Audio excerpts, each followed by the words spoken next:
Okay, good morning. Excuse me. Thank you for joining us for this morning's coffee talk. My name is Sean O'Brien. As always, I am pleased to be joined by Steve Huntington. Steve, you want to go ahead and introduce yourself?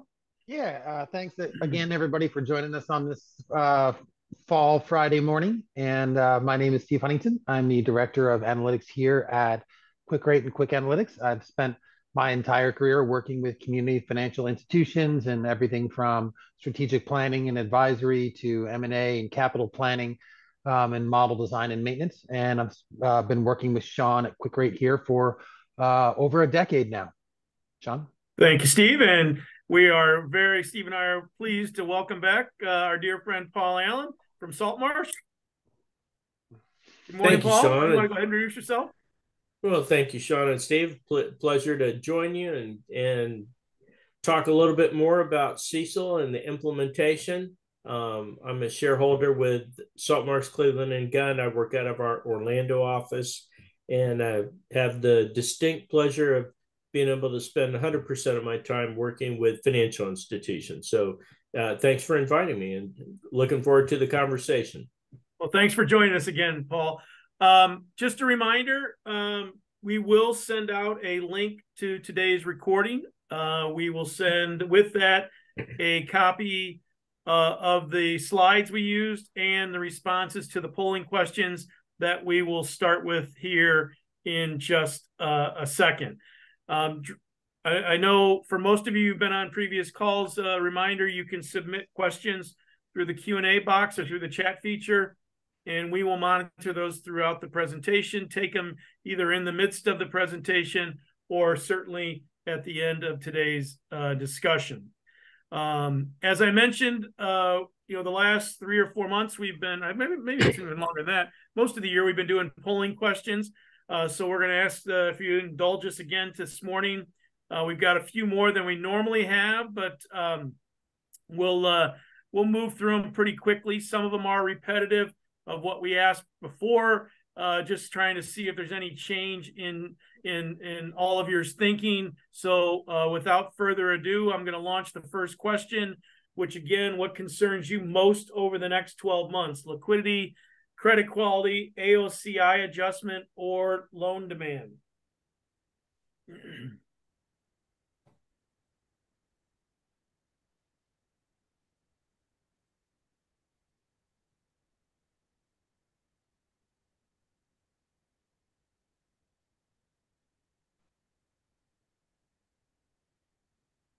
All right, we'll end this first one. Not surprisingly, liquidity kind of remains top of mind for most of us at 66%, credit quality at 16%, and loan demand at 19%. So thank you for answering that. We'll move to the next question, which regards economic assumptions and economic conditions. Do you expect to change your economic conditions assumption in the fourth quarter? Yes, with a higher loss factor. Yes, with a lower loss factor. No changes expected.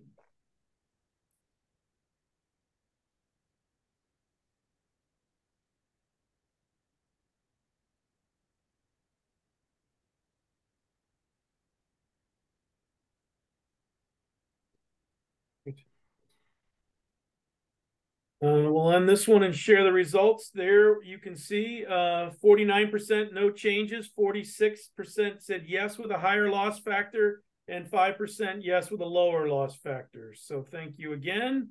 Moving on to the loan loss reserve.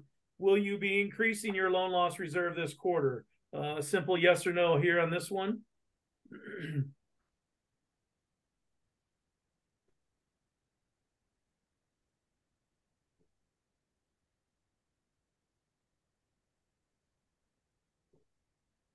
Okay, we will end this one and share.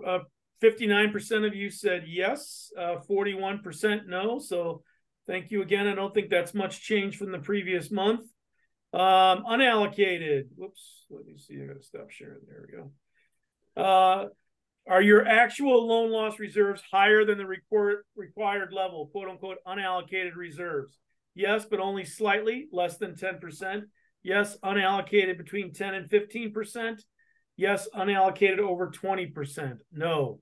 GL reserves approximately equal the required reserves. So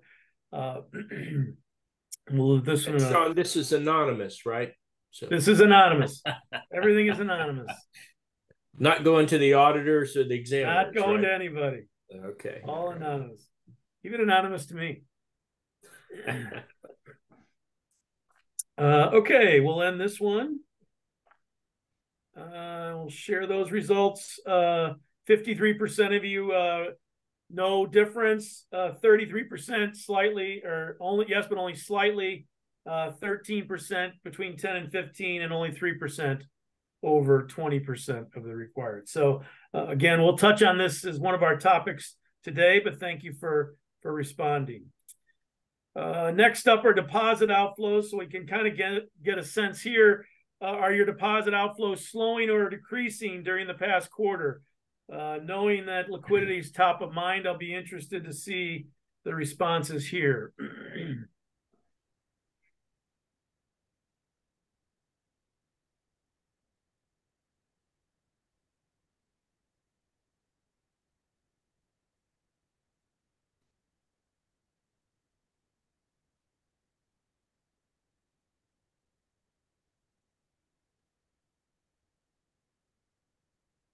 Okay, well, on this one, 50% of you see it slowing, 29% increasing, and 21% no change. So the fact that almost 80% of you are still seeing some deposit outflows is right is of concern. I'm sure no more than to yourselves, but again, I think it's just something that we're all struggling with here as we move through the year. Absolutely. Okay. Move to the next one. Just a couple more. The final two questions. Have your external auditors or regulatory examiners reviewed and made recommendations about your CECL calculations? So the answers here, the choices here are yes, reviewed, but no recommendations. Yes, reviewed and made recommendations, and simply no.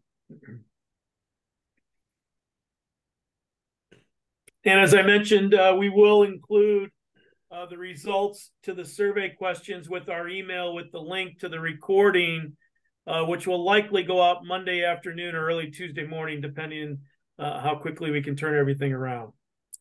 All right, so let me end this one. 49% of you said no. 34% yes, reviewed, but no recommendations. Nice to see. And yes, reviewed and made recommendations, 17%. So, whoops, I didn't share those. So there we go. You can see those now. No, 49%. So I'll leave these up here for a second, and then we'll move to the final question here. All right. Whoops, I moved my slides instead. Let's see here. Mouse is, there we go. Have you had your internal auditors or consultants perform a CECL model validation or review? Were there any significant recommendations from that review? Again, your options here are yes, reviewed, but no recommendations, yes, reviewed and made recommendations, or simply no. So while we wait for these, again, thank you for participating. These are helpful to us. I hope you find the answers and responses helpful to you as well. But it does give us a sense of just kind of where things are as we move month to month. So 75% said no, 23 said yes, reviewed, but no recommendations. And then yes, reviewed and made recommendations at 2.5% or 3%. So, whoops, I didn't share those again. There we go. You can see them now. So again, thank you all very much for answering those polling questions. And let me move those down. All right. So with Paul here today, there were a number of topics that we wanted to discuss with him to get his insight. Certainly submit any questions if we don't cover something you're looking for.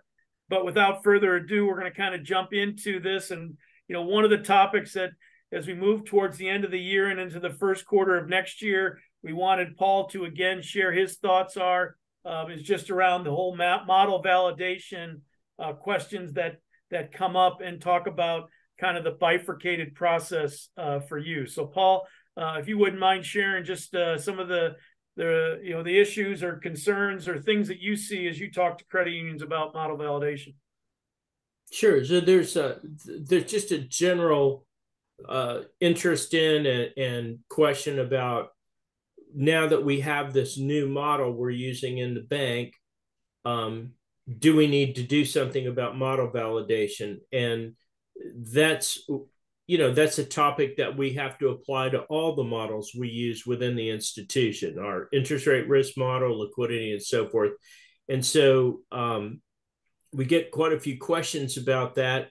And so, Sean, I think we had a couple slides, just an overview of what is model validation, and thought maybe, maybe going over that.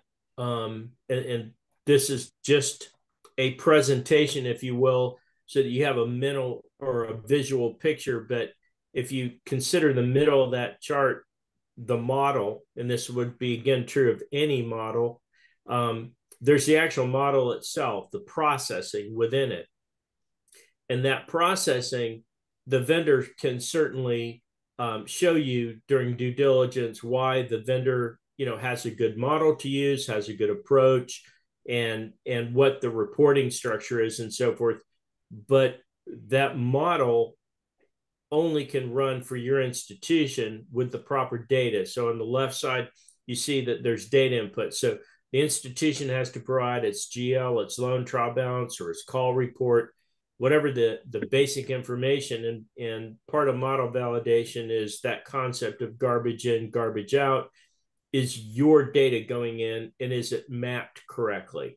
And so the vendor's going to always give you, how do we do that? Well, Steve has great tools to show how the data is going in and how to track that, but it's really a question of making sure that the model is running your data.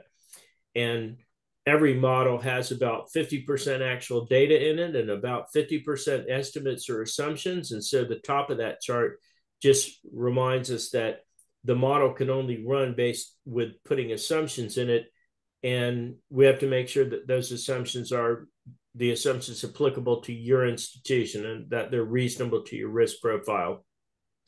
And then on the right side of the chart, output, part of the model process is putting the data in and the assumptions and running it, but also the governance about those results and how that's reported and how that information gets used, who is provided. And so the management of the institution has to step back at some point and say, do we know that the data being input and being used is correct? Do we know the assumptions are correct?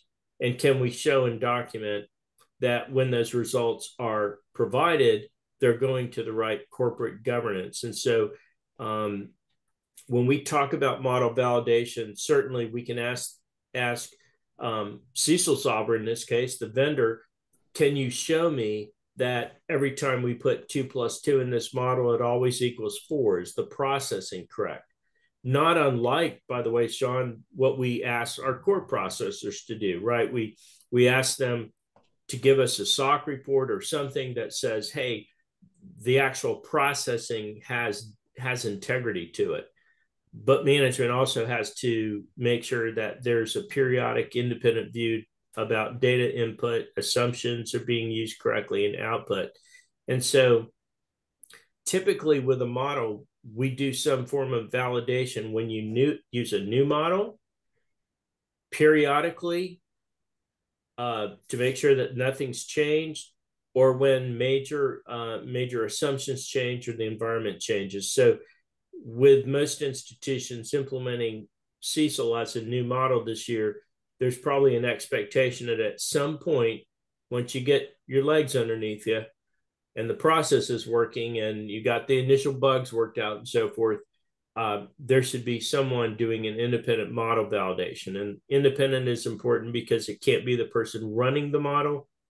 And obviously the vendor can't do all of it. The vendor, in your case, you can provide tools and support to show how the model is being used and a SOC type report and things like that.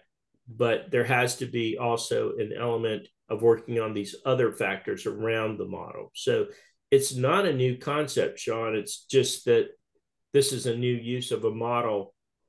And so we're being asked, hey, what's the expectation for a model validation? Fantastic. Very helpful, Paul. Thank you very much. All right, let's slide back here. And while we're here, again, these are really the some of the high points that Paul just touched on. So we've included those as a slide, so you'll have those after today's discussion. All right, so next up is, what if I have more ACL booked on my GL than the CECL model required? What about quote unquote unallocated reserves? Will my auditor or examiners criticize me or be critical if my reserves are higher than the model required level? Paul, do you want to just touch on just the concept of unallocated reserves? It didn't appear from the polling question. This is a huge issue for many of the credit unions, but we thought, again, just to helpful to give a refresher on. Absolutely. We do get a lot of questions about this because, whatever model we were using, whether it's CECL or in the previous situation or pre-CECL, we used the incurred method model, but those models were intended to provide support and a mechanism for us to estimate future losses. And I want to go back to that word estimate. We don't know what the actual losses will be. And even though CECLSolver is an amazing tool to use, it doesn't know or predict perfectly the future, right? It provides us a way it provides us a way to estimate what we think the future will be. And so when we actually look at our reserves on the general ledger, we're using that CECL model output and we're booking the reserves, but it is not uncommon before CECL or during CECL that there might be slight differences in the amounts booked between the general ledger and what the model requires. Sometimes that's simply from rounding. Maybe the CECL model said I should book $1,000 or $930, and I booked 1,000. I rounded it up because I like all my reserves to be, rounded to thousands. So there could be slight differences, and sometimes there's, a more significant difference. The auditors and examiners are always going to ask to see what your model output is, and they're going to compare it to the GL. And to the extent there's anything different, we call that unallocated reserves generically, but they're going to ask you why. Is it a small rounding error? Is it just that you're kind of accustomed to booking an even amount per month and so it doesn't exactly match? Or does management actually believe that you should have higher reserves than the model is predicting? In that situation, it's always going to come down to materiality, any difference. The only person's opinion that counts kind of is the auditor, right? Because they're signing off on fairly stated financial statements. And Steve and I have talked before in the past about the fact that, if you really think your reserve should be higher than the model, it might be a good reason for you to go back to that model and look again at the assumptions and so forth. Because, I generally trust the institution's management to have a pretty good feel of what they think the reserve should be based on the risk profile and the loan portfolio of their institution. And so if the model's not capturing something that looks reasonable to you, I would go back and look at the individual factors. Steve, I think that's the whole point, right? Is that we can run through the model, but if it comes out with a result that doesn't look, it's either too high or too low, it's up to management to stop and take a look back at those assumptions and say, are those really the right assumptions? And is there a mapping problem with data or whatever? Is that fair to say from a modeling point of view? Yeah, I think it's once you work your way through the tool or through any model for CECL from start to finish, you look at that end result. Does it match up to your expectations? If it's significantly higher or materially higher or lower, was there some assumption that was understated or overstated, or are you comfortable with where the model is now, and do you need to adjust your GL to match what the model's now telling you? It's really kind of one or the other. So the idea of the unallocated reserve and a big gap, well, maybe appropriate use of the term, between your GL and what the model would suggest should be there or needs to be there. It suggests some I'm using the word gap between the two from an assumption standpoint. So whether your history doesn't match up with what you expected as kind of your starting point, right? Because when we're doing reserve accounting here with CECL, we're starting with what a history would suggest we need, and then we're modifying that for how we think current and future conditions might be different. So are we starting with a history that we think might be inaccurate from a pooling standpoint or from a calculation standpoint, or do we think that our qualitative factors need to be somewhat, or have they been under or overstated? But if there's no issues anywhere in either any of the steps or the assumptions or the math of a tool, then that would suggest that's what you really need, and not what you have is what you really need. Right. And I guess there's a concept from the auditors when they're auditing your reserves. If they see that the general ledger is significantly higher than what appears to be required through the modeling effort, there's an inherent skepticism or thought process that maybe management is just, using the reserve as a cookie jar and booking extra reserves just to sort of self-fund, put a little money away. And that's where you're really going to have a problem with your auditor, I think, is if you can't justify that, or it appears that you're being perhaps lazy or just a little bit shrewd, perhaps, in developing those financials.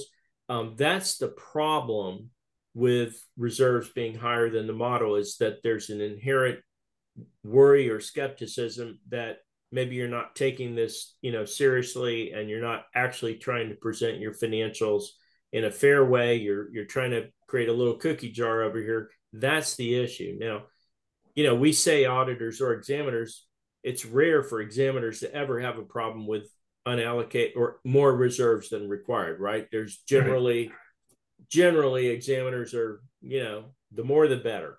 Auditors are trying to follow, the concept of fairly stated, and quite honestly, the larger the institution, and for our bank brethren, if they're public, there's SEC rules about any kind of unallocated reserves. So I think this all comes back down to the fact that, there may be slight differences between your general ledger and your model results. And to the extent there are those differences, first of all, are they material? I mean, if we're talking, $1.38, nobody cares, right? But if we're talking about a little bit more of a significant number, management owes everyone that they are looking at that and determining, do I really feel those reserves are required? If I'm keeping them over the model and I'm comfortable with the model, why is that? Or do I think that the model is perhaps a little, not as conservative as I'd like to be, and maybe there's some different assumptions? But again, that's always going to come back to materiality.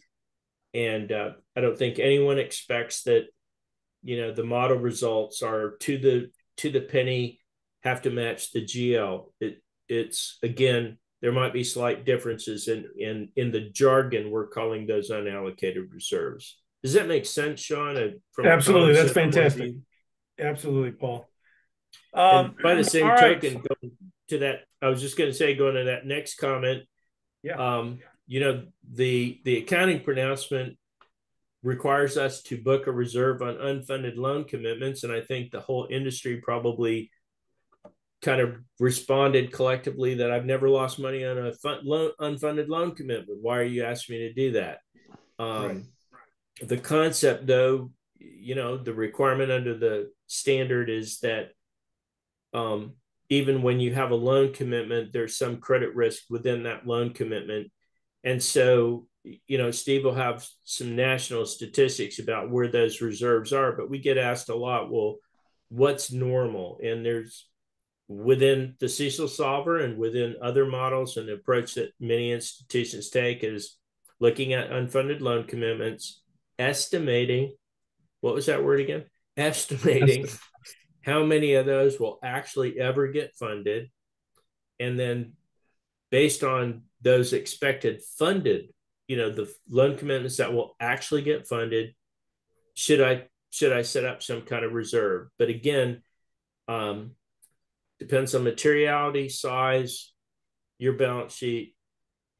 Personally, I think you kind of set yourself up for from easy criticism by just ignoring it and booking zero. So, I would probably suggest that in order to just show that you considered it, you put some amount of reserve in there. But I think, Steve, you've got some statistics later on to suggest that those are not very large. Some surprising statistics, and part of it may Steve, let me interrupt. I'm going to go to that slide right now. I'm just going to go to that slide. Sure. Right, why don't we? Yeah.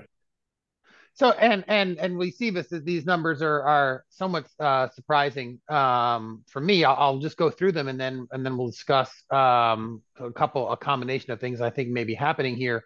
Looking at all the credit unions in the United States, as of June 30th, and this hasn't changed very much between March 31st, June 30th, and preliminary 9/30 data that we're starting to get in now as people start filing their 5300s. As of June 30th, while 78% of all credit unions in the country reported having some level of unfunded commitments, right? So most credit unions have some level of unfunded commitments. Only 7% of credit unions reported any ACL or allowance on them, meaning that of the credit unions that had unfunded commitments, 91% of them reported $0 in allowance for credit losses on that unfunded commitments portfolio. And before I get to this, I'm just going to say, I think that kind of underscores the fact that within the industry, most people go, I don't have losses on unfunded. I don't even need to think about this. I don't need to worry about this. But CECL, the CECL standard requires that we, that it's a potential loan, right? The idea of looking at all the credit risk, an unfunded commitment is a contractual commitment to lend money in the future under certain circumstances. So you are, as of right now, you have a commitment to potentially lend out that money, and if you do, there is a small chance of a loss on that. So they're requiring that you estimate how likely it is that it'll be funded, and then what kind of loss might you have if it were to be funded. I'm also, when I see those numbers, I wonder whether some credit unions are still maybe just adding it to their loan loss reserve on the balance sheet as opposed to properly filing it in the separate, because it didn't exist on your Form 5300 as a separate line item until March 31st of this year.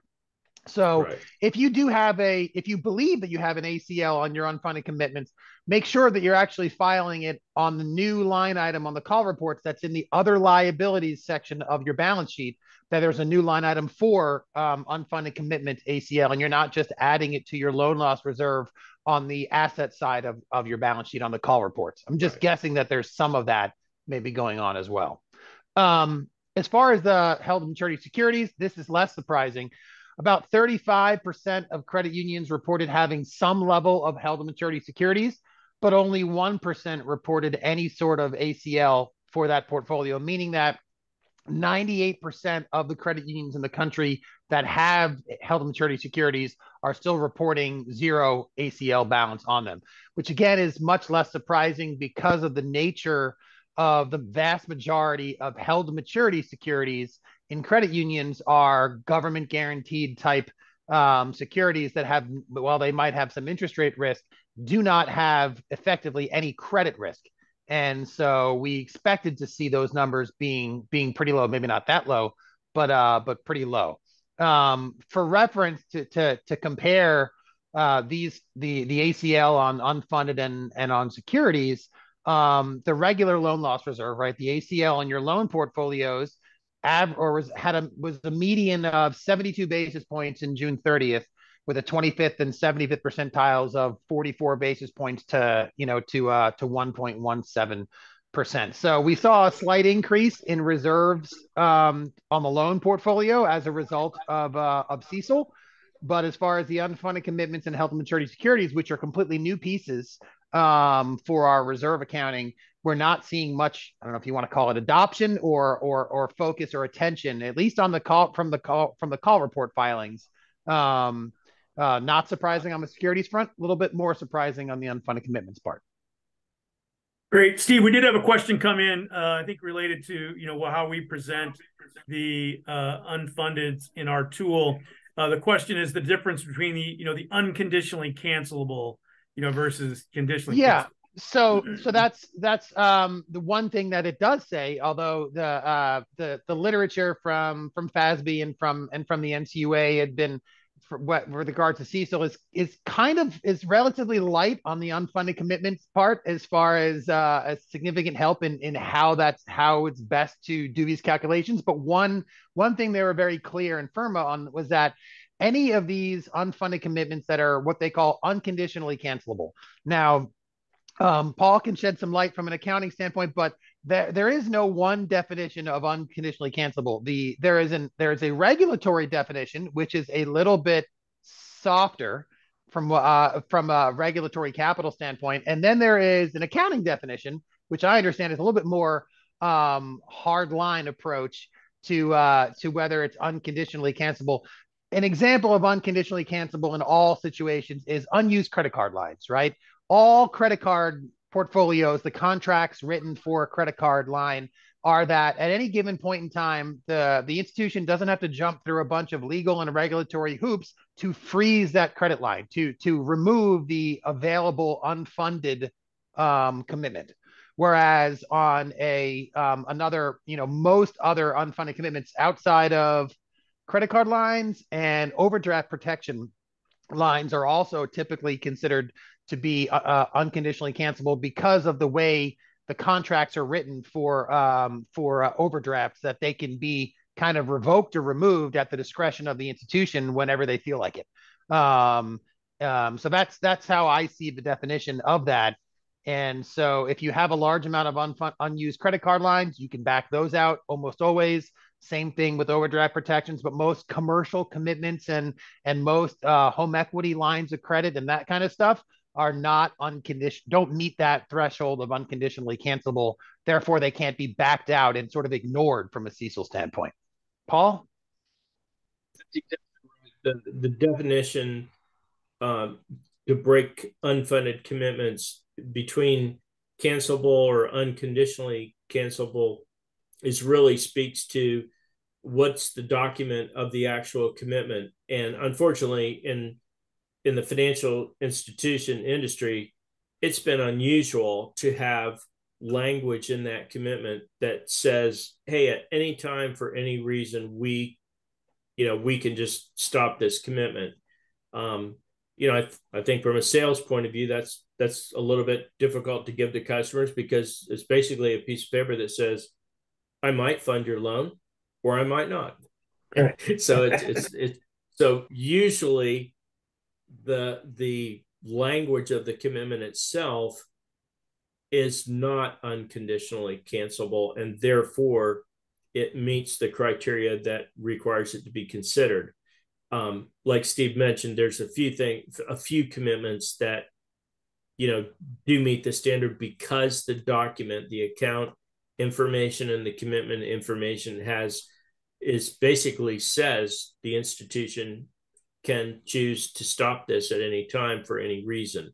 But it's not common. In fact, most of the institutions that I deal with, they sort of lump all unfunded commitments together, and just say conservatively, we're gonna book ACL on all of them. But that is the technical definition. It really speaks to whether your documentation in your commitment actually has language that would support that the institution is not can withdraw the commitment at any time. And that's relatively unusual in the bulk of commitments. Yeah. Perfect. All right, let's slide back up to what we were discussing. I think there was just a couple more issues. So the last two, I think, topics that we wanted to, again, get Paul's thoughts on is as things become a little bit more dicey with our members and potentially just credit, we've gotten questions around, when is it appropriate to break out the quote unquote impaired loans, and whenever, if ever, should I potentially quote unquote pool those individually evaluated loans. Again, in the CECLSolver, we provide you with a framework to isolate and separate those individually assessed from the broader pools. But Paul, do you want to maybe more broadly talk about just this kind of concept of impaired loans and separating them out? Yeah, and I do sort of prefer the definition of loans that are individually evaluated.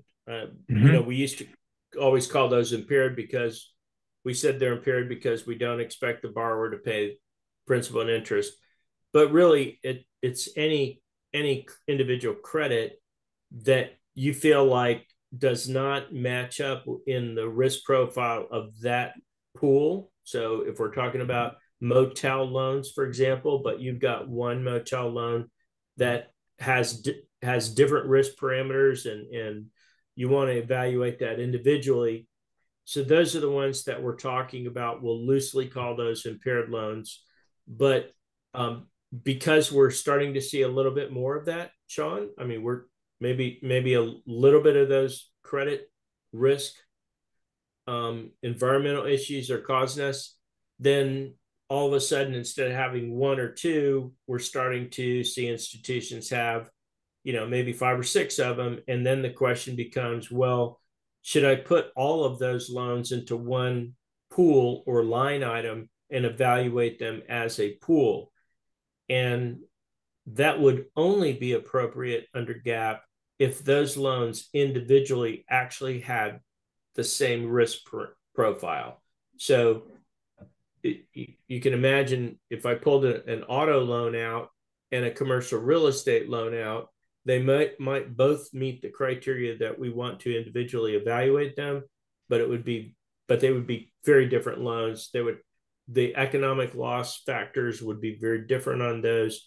And so generally, we're not expecting to see a lot of institutions create a pool of loans that we pulled out. Rather, they're going to be individually evaluated. And I think that's the concept. But I understand why people would ask that, maybe, here, let me just create a new pool and all my junky loans or those darn loans, we'll put those in a pool.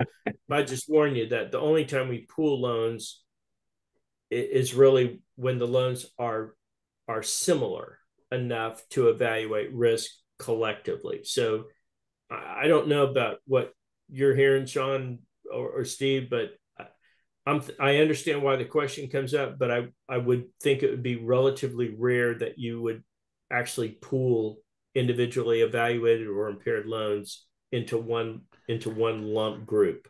Yeah, I mean, I feel like the pools, in the spirit of CECL, the pools are designed for, the health of the credit is one characteristic of the credit. And there's all the other characteristics that you mentioned, right? Industry type, credit type, there's term, there's so many different characteristics. And the way we're thinking of pools should be holistically, whether, and I think the way to use them, if you felt the need to go beyond the call report segmentation that we have by default in our tool, because that's where we get the publicly available data, right? That's how far we can segment based upon the data that we have to start with. If you feel the need to add an additional custom pools, it's because the call report has one line item for used auto loans, and you may have two very different portfolios of used auto loans. One is more kind of homegrown. One is maybe even comes from a different geography that has much more issues with repayments of those types of loans, where you have two segments, ongoing segments of that subsegments of that call report segment that perform differently, have different characteristics, different geographies, different terms, et cetera, et cetera. and there's a large group of them, that's when you might consider adding custom pools. But just because a handful of loans that are within a segment have a little bit of hair on them now suggests they should be considered maybe for individual assessment, but not for separate pooling. Right. Necessarily. I mean, I can imagine looking at, for example, auto loans and saying, well, the loans that we originate in-house will treat as one pool, and the loans that come through indirect lending from dealers, maybe, or you could, if you have different markets where you do, automotive lending, again, just using that as an example, in Florida versus, say, California, you might look at those kind of poolings, but those aren't really loans that you're individually evaluating. The question that we've gotten a little bit is, I have 5 or 6 or 7 loans I've pulled out across all my portfolio. Should they go in a separate pool? And that question gets real problematic because they don't typically match up very well.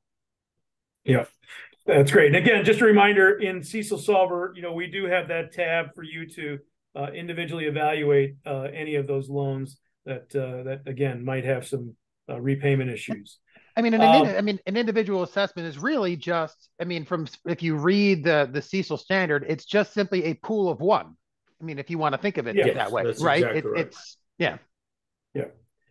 all right. So finally, then the topic that I think, again, I think we want to be sensitive to, when you think about the acronym CECL, the E stands for expected. And, as we've discussed here a little bit this morning already, if we do or see the economy start to move towards some type of downturn, when should I start adjusting my economic condition loss factors, right? So how soon, what should I be watching?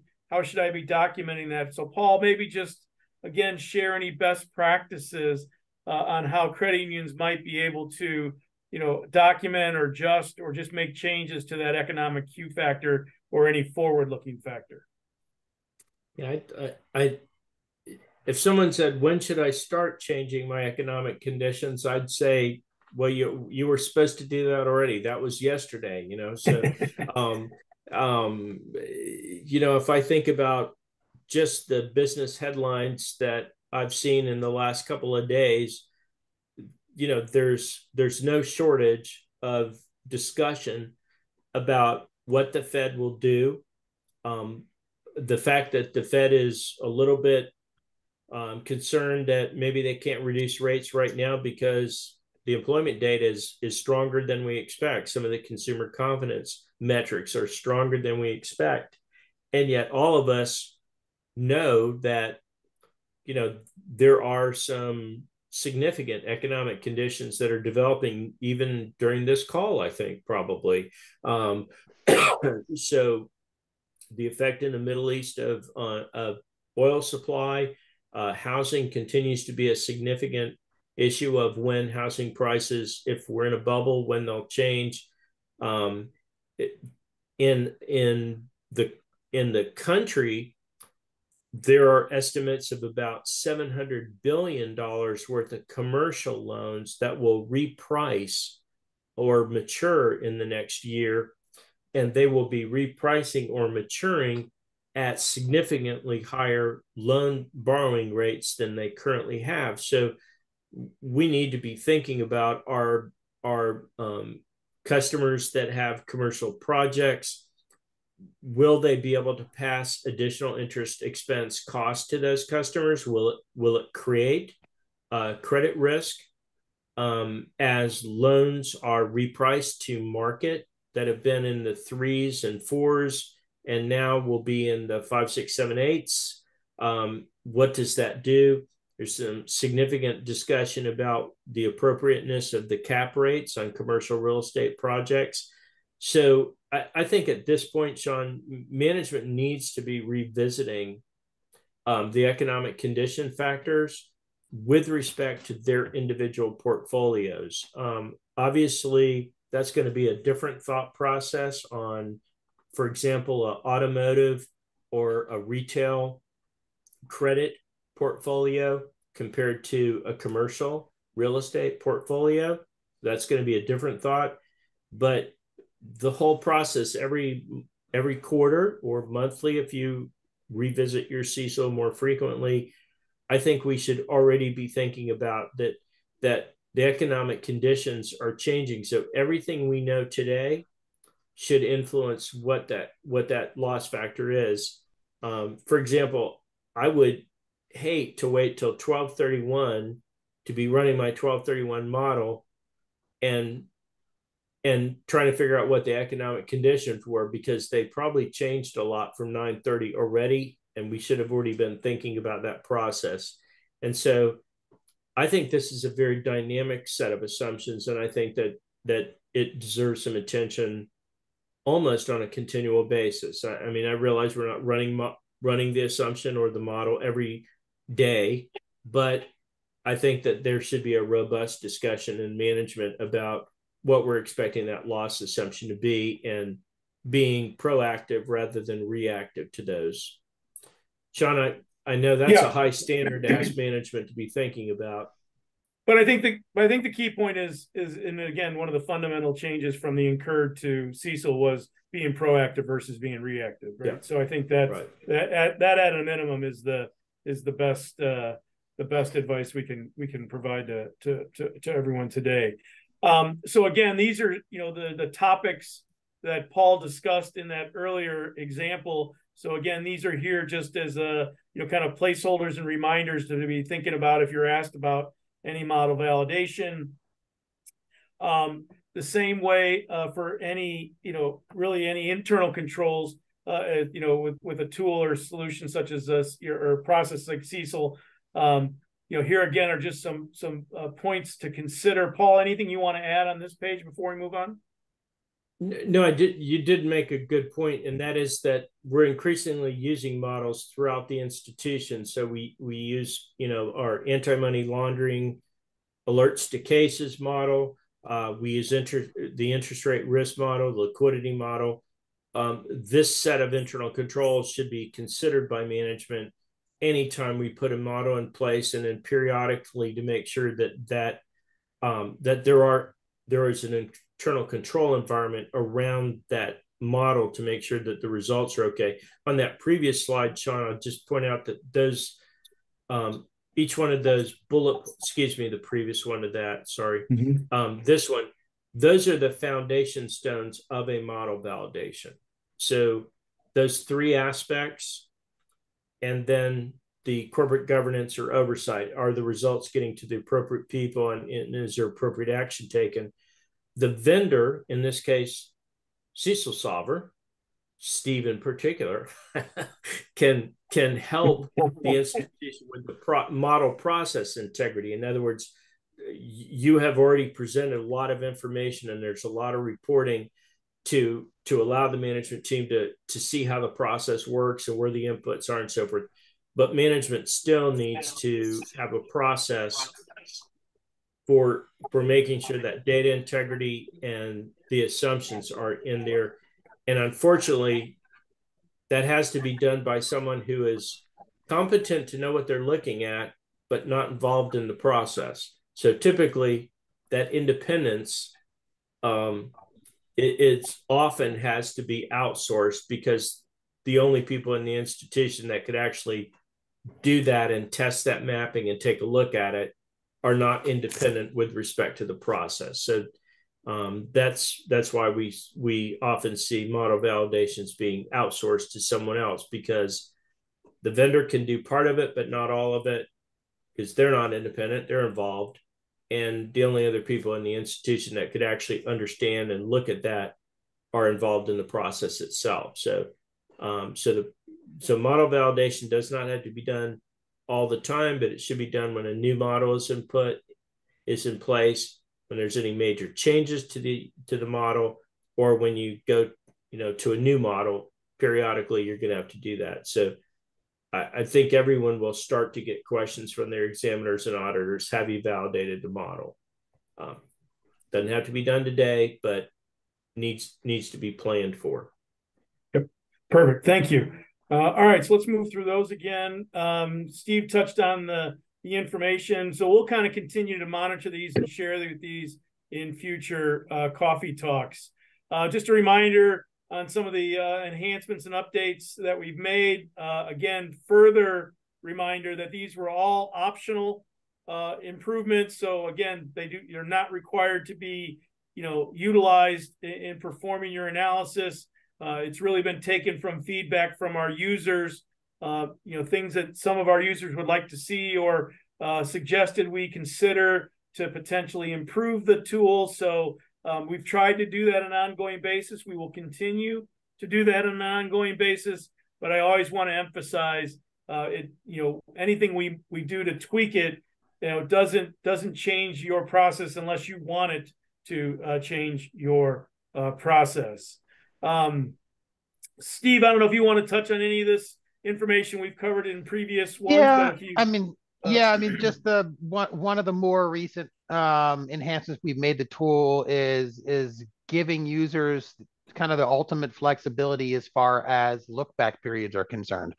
The conservative and pretty straightforward, mathematically speaking, initial assumption that we built into the tool that we talk about frequently is that by default, your look back periods, right? The length of your look back periods will match the warms for each of a segment of the portfolio. We've seen different tools out there. There's no that handle it very differently. There's nothing in the CECL standard that requires a specific look back period. Some institutions say, I want to use 3 years across the board, 5 years, 7 years, but whichever of those arbitrary numbers you pick needs to be justified and defended. Our default selection of matching the warms, the look back periods to the warms suggests something intuitive about the tool that we believe is if you're trying to get to estimate the losses over the remaining life of the asset, well, for pools that have longer lives, we might need to look back further into history to see how they perform over a lifetime. Whereas if we're talking about short-term construction loans, we probably don't need to look back 12 years or 18 generations of those loans to see how they perform over a lifetime. And so that's kind of our default approach. But we've added an additional flexibility so that if you wanted to use a longer look back period or a shorter look back period than what your warm suggests, you can certainly do that. When you do change that look back period to not match the warm, some additional math will be required, right? If you're looking at if you have a 5-year warm and you're estimating 5 years into the future, there's no additional math. If you're looking 2 years into the past and trying to project 5 years into the future, you have to do some additional math to get up to arrive at a appropriate lifetime historical loss rate, which is what CECL requires of us, right? Estimating losses over the remaining lives of the assets. But our tool applies that extra math and shows how it's doing it so that if you want more flexibility, if you want to get more of history into your look back periods, and sort of shift the burden. I mean, from a practical standpoint, why would one do this?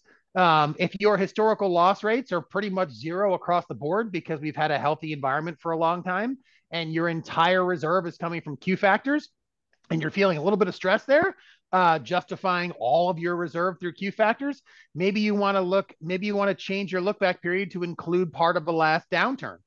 Go further back into history to capture some losses, even if they were a long time ago, as long as you still think they are reflective. That is reflective of what you might expect moving forward. It shifts a little bit of the burden, not burden, but of your total reserves into the historical framework so that they're less on the qualitative factor side. That doesn't work for everybody, and that's not something that most institutions are doing, but it's certainly an option and a different way of looking at it and thinking about it that you can do now if you'd like to using the tool. Yeah, so Steve, we had a couple of questions. Go ahead, Paul. Sorry. Yeah, I was just going to say, see the question. If all I do is go in and change the end look back period, does it automatically change the start based on it no longer does that because we now the tool initially when we first, a couple of years ago, when we first designed it, the look back period would always match the warm. If you changed part of a look back period, it would shift it. It would, you had to use a look back period duration that matched the warm. We've added in, and it still does that by default. But now you have the ability of changing just the beginning or just the end of a look back period, right? So shortening it or lengthening it beyond or in either direction from the duration of the warm. So it no longer automatically, if you change the end of your look back period 1 quarter forward, it's not going to automatically change to beginning 1 quarter forward, because we're giving you the option to, maybe you wanted it longer. Maybe you wanted to keep your look back starting in 2015 and you just keep adding more quarters to it, because anything beyond the beginning of 2015 you find relevant, right? And anything before 2015 you don't find relevant. So you can stick with the beginning of 2015 and continue to add to it if you want to. If you want to make sure that they're still matching, if you're saying, listen, I always want my look back periods to match my warms, but each quarter I want to make sure the newest data is included in the look back periods, right? You would go to the set common date range button, and you choose the new quarter. It rolls everything forward. There's another button right in there that says, hey, do you want to make sure the warms still match the look back periods? You can click that button, and then that will bring the beginning of a look back periods up to make sure that you're still matching or mirroring look back period durations and warms. So that's right in the set common date range button in there. When you roll everything forward a quarter, there's a button right below it that says, hey, you're doing this. Do you still want to make sure that, you know, the durations match? And you click that and you see them. But the nice thing about it is, visually, whenever you look at the historical analysis, you'll see visually exactly how long those look back periods are, when they're starting and when they're ending. So as part of your, analysis on a quarterly basis, you want to make sure that and evaluate or maybe reevaluate what the look back period is. So the question, a follow-up question came in about where that button is. We're looking at a still shot, but when you're in the CECLSolver, when you're in the CECLSolver, you see the set common date range button on the top right of this screenshot. It's a blue button right there. When you click on that, right, and let's say you clicked on that and it's now time to move it up. This is March 31st, but you have June 30th data available. Pretend this is a quarter ago, right? Your old look back periods ended March 31st. You open it up, there's June 30th available now, but you can see you're not using that June 30th because the blue bars don't go that far. You click on set common date range, you choose the end quarter, you switch it to 2Q from 1Q. All those things add to the look back period. And then right there, when you're changing that inside the set common date range pop-up box, there's a button right there that says reset look backs to match warms. Can't miss it. And when you click on that, then it'll bring the beginnings up to of a look back period so that your durations still match up. But some institutions, like, again, for lots of reasons, they might want a longer, they might not want that to automatically assume they want to shift the beginning of a look back period. So now you have the flexibility. We've had it for a while now to do it either way. Perfect. All right. Thank you for those questions. So again, we last month, we talked about this in the CECL, the coffee talk, but Steve also, we hosted a webinar a couple weeks ago talking about the new add-in tool. So again, just a reminder that this is now out there. If you have any questions, certainly reach out to David or Jason, and we can schedule a demo for you. But Steve, anything you want to add here? No, we're continuing to add additional functionality inside the Excel add-in tool, but it's just a way to pull data about your credit union or any list of peer credit unions. If you're doing research screens, if you want to see, how some of your credit unions in your neck of the woods are performing from a loss perspective at a high level or a very detailed level, right? You can pull, 30 to 89 days past, or 60 to 179 days past due junior liens trend over the last 6 quarters for $40-50 million credit unions in your county or in your state to see some very detailed, granular level of asset quality trends. And that could help you justify qualitative factor adjustments, for example. You can pull all that data directly into Excel using this tool. So it's a separate little subscription. This is kind of an add-on to your CECL subscription. So you'd talk to our salespeople about getting you set up there and how to do that. But you download a little piece of software off of our page that goes right into Excel. And then you don't have to be logged into our site at all. You don't have to go to the website. You simply go directly, you open up Excel, you get a nice little ribbon here, you log in with your same credentials, then you can pull up any data about any credit unions, including long-term data on your own credit union, directly in an Excel environment. Save it, and it's a regular Excel file. You can share it, link it to other models, spreadsheets, board reports, whatever. Perfect. Thank you. All right, there's just another screenshot of that. Yeah. So again, as we touched on in the webinar before, again, there's some additional tools that are available to you, including the My Credit Union and Credit Unions at a Glance. So again, if you haven't looked at those, check those out. The question came in, since we were coming up to year end, we were wondering how other credit unions might be adjusting their reserve to account for the fact the 12/30 call report information in CECLSolver won't be updated after year-end financials are closed. Yeah. Steve, you want to take that? Yeah. Sure. So we get that question a lot, right? It's a question of data lag, right? And that there's always been in every model, when you're looking at not just your own internal data, but also peer data as well. There's the as of date of when you're doing a calculation, and then there is the as of date of available information that you have to put into the tool. And there's always been some sort of a lag, whether it's a day, a week, or a month, or part of a quarter. And so CECL is no different. What I would say is, if you're doing it, if you're running it and you want it to be as of September 30th, right? And you're doing it on October 3rd, right? And there's no publicly available data for 9/30 anywhere in existence. Nobody's filed their call report yet, but you still want to do it as of 9/30. Our tool allows you to update your balances using internal data to be as of 9/30. The only thing what's not updated is the historical trends, right, leading up to the exact date. The long-term historical trends still end a quarter earlier for your institution and for all of the peer data that we don't have access to yet because they haven't filed yet either. But that's not a new concept when you're doing reserve accounting or anything else. The way we look at it is, if there's been any real significant change over the last 30 or 60 days in your portfolio, since the last time we have call report data, that's usually captured. We see that captured more as a qualitative factor adjustment, right? Because in CECL, we're not looking at your losses over the last year or over the last 6 months. We're considering losses over a much longer historical time frame, and we're trying to estimate losses over an entire cycle of your portfolio, right? Over the life of the loan.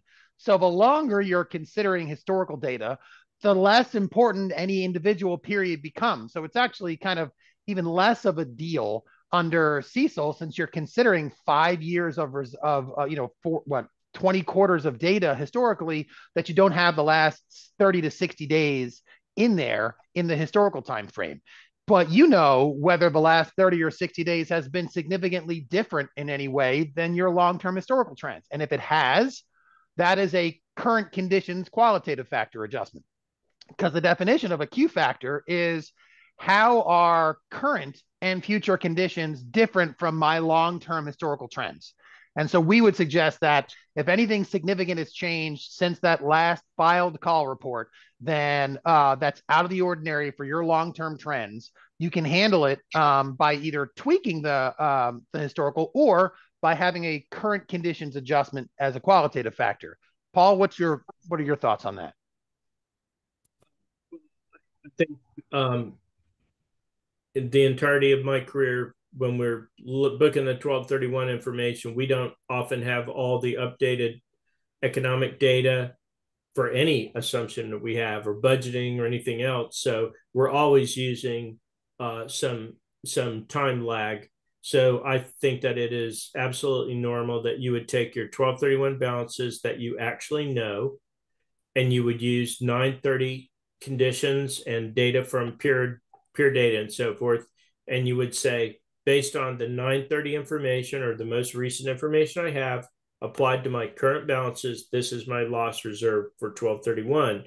And the next quarter, you do exactly the same thing. You're using the current data, but you're using the information from the peer in the industry as of some period in the back, whether it's a month ago or a quarter ago. So that's not new under CECL at all. That's just the way that we always have to use the most recent information and apply it to current balances. And often that recent information is a quarter old or a month old at least, but almost always. So it's not unusual from CECL.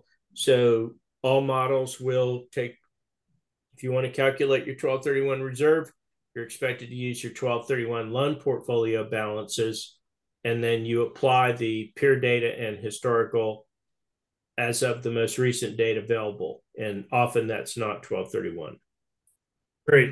Thanks, Steve and Paul. Another question came in. We're finding that the quarterly CECL transfer is rather large and is experiencing larger charge-offs due to participation loans.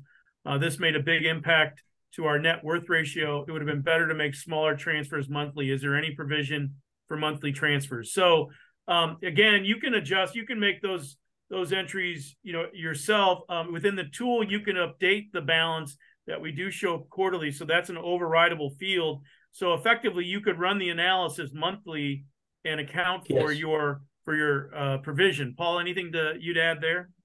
Yeah, as a matter of fact, large institutions very commonly run their CECL type calculations on a monthly basis, and so that is very, very common. Once again, talking about the data lag, for example, they may have 6/30 information and they're booking July, August, and September based on current monthly balances.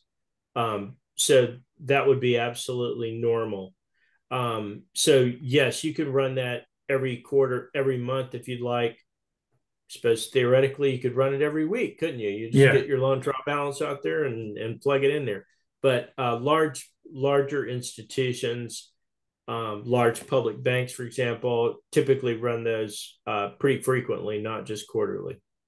Yeah, and so again, the CECLSolver, anything you see in blue, as we've discussed, you can override those values. So as Paul indicated, you could update those values monthly and run it, and then adjust your reserve balance monthly as well. You could. If you have any questions on that, just reach out to us. Something I didn't mention is while I suggested the approach of using a qualitative factor adjustment for current conditions for recent changes to your historical loss rates that are beyond when the last call report was filed, there is the ability using the tool to override the historical lifetime loss rate. So if you wanted to do a little bit of extra math yourself and add in some losses that happened 2 weeks ago, you could do that, recalculate the lifetime loss rate, and then override the value that we have in the tool. But I would caution overdoing that, overusing that, because that takes kind of what we try to provide to make this process so much easier for you, takes it out of our hands, out of a tool's hands, and completely on your shoulders. So it wouldn't be the approach that I would suggest unless it's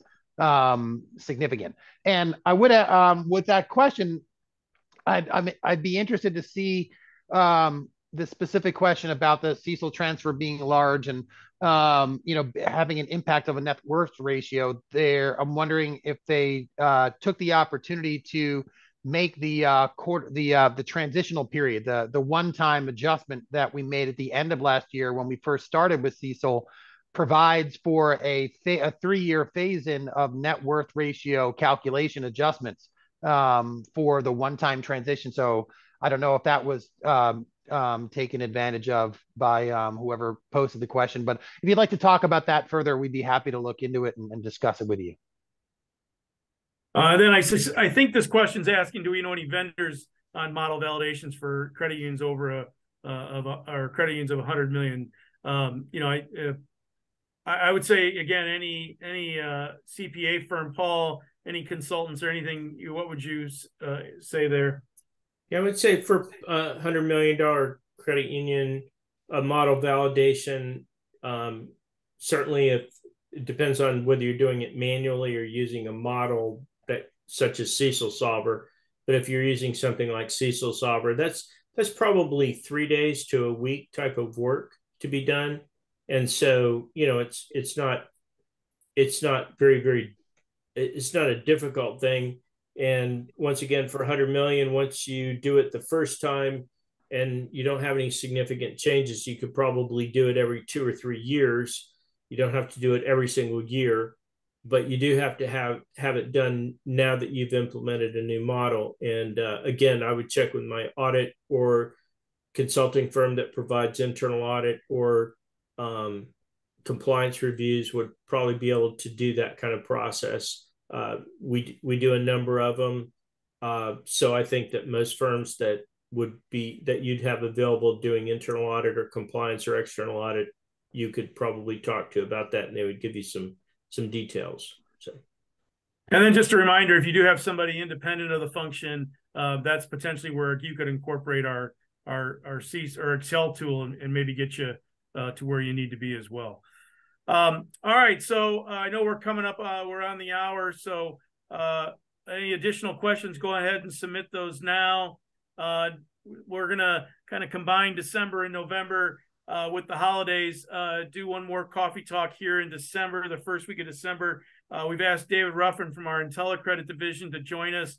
As you know, as we've been talking about today, you know, just kind of the murkiness of the credit outlook. We thought we'd get David's comments and share those with all of you for that coffee talk as a special guest. So, Paul and Steve, any final comments or words for our audience before we let them go today?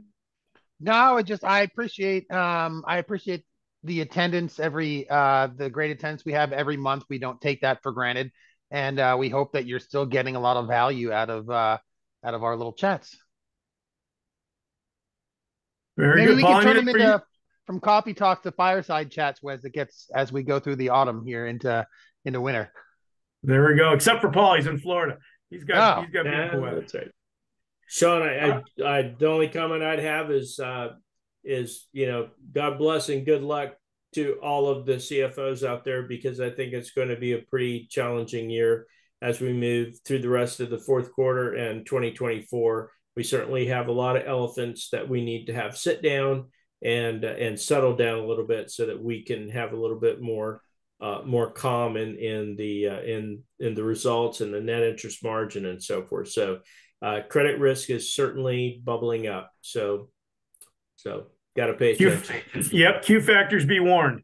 All right. Well, again, thank you very much to Paul for joining us today. Thanks to Steve. Thanks to all of you for making these coffee talks so special. We hope you have a great weekend, and we will look forward to seeing you again in December. Have a great weekend. Thanks, everybody. Thank you, everybody. Bye.